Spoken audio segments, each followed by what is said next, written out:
भगवान जगत में निर्धन का यहाँ कोई नहीं। ये मेरे भगवान बता दे निर्धन क्या इंसान नहीं।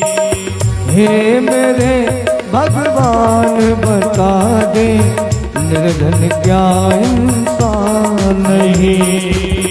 हे मेरे भगवान बता दे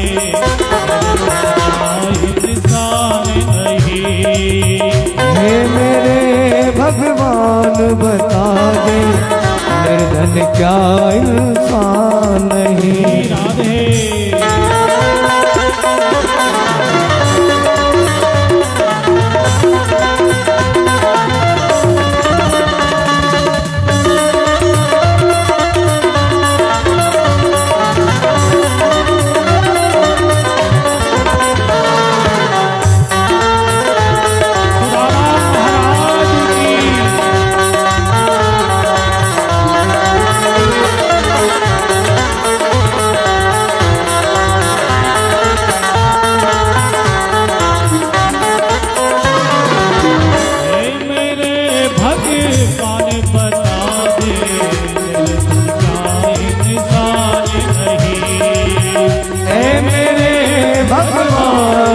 राधे निर्धन क्या इंसान नहीं।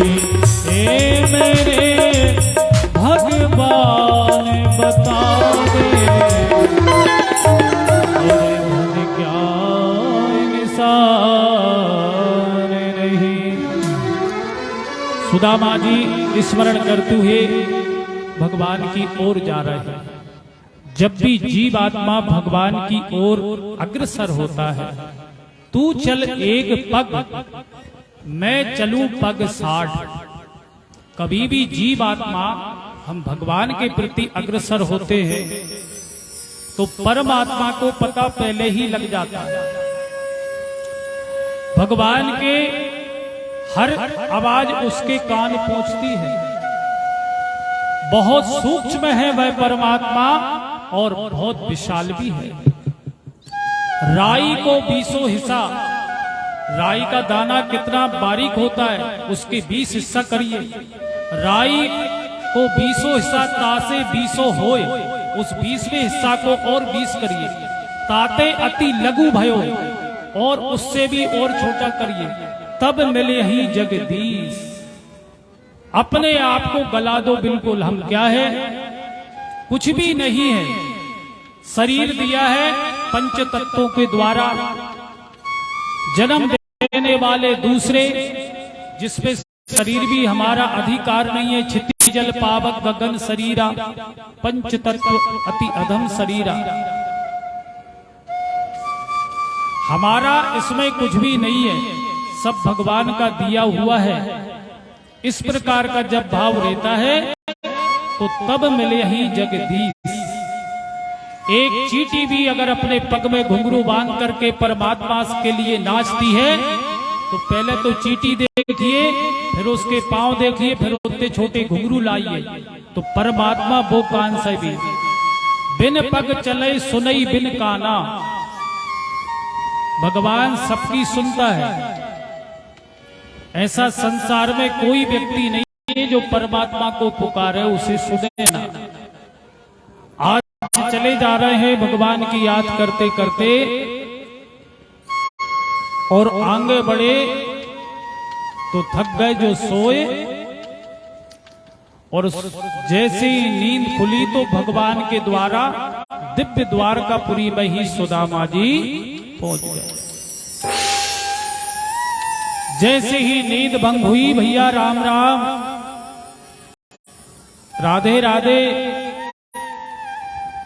सुदामा जी कहने लगे भैया हम सोए तो कहीं थे और आ कहीं गए।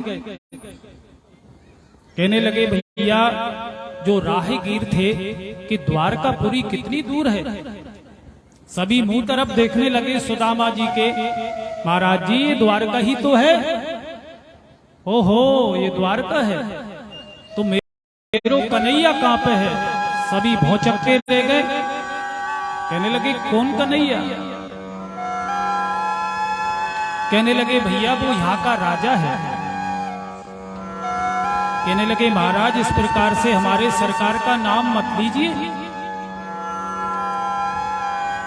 श्री श्री 1008 श्री गौ विप्र सर्वेश्वर षडेश्वर राजाधिराज महाराज श्री द्वारकाधीश भगवान सुदामा जी तो भैया कहने लगे भैया तेरे राजा को इतना बड़ो नाम मेरी समझ से परे है, पर हमें तो इतना ही पता है कि जब हम गुरुकुल में पढ़ते थे तो कन्हैया कन्हैया कहते थे।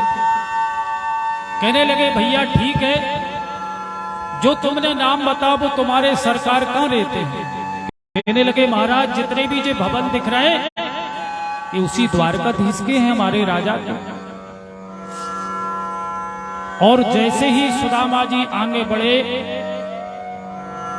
तो रुक्मणी का जो दिव्य घर था, वैसे तो भागवत जी में सीधे भगवान के पास पहुंच जाते हैं, पर भक्तों ने ऐसा भाव प्रकट करा कि द्वारपाल जो थे भगवान के सेवक, उनने आग्रह करा कि भैया जो तुम्हारे राजा हैं वो हमारे मित्र हैं। तो द्वारपाल भी भौचक्के रह गए, स्थिति गड़बड़ थी। आदमी आजकल पहनावे ओढ़वे से भी आदमी की काफी हद तक समझ लेता है क्या स्थिति है, वही हिसाब से आदमी बातचीत भी करने लगते हैं। पर वो भगवान के सेवक थे। कहने लगे भैया जो तुम्हारो द्वारकाधीश मित्र है वो हमारा राजा है।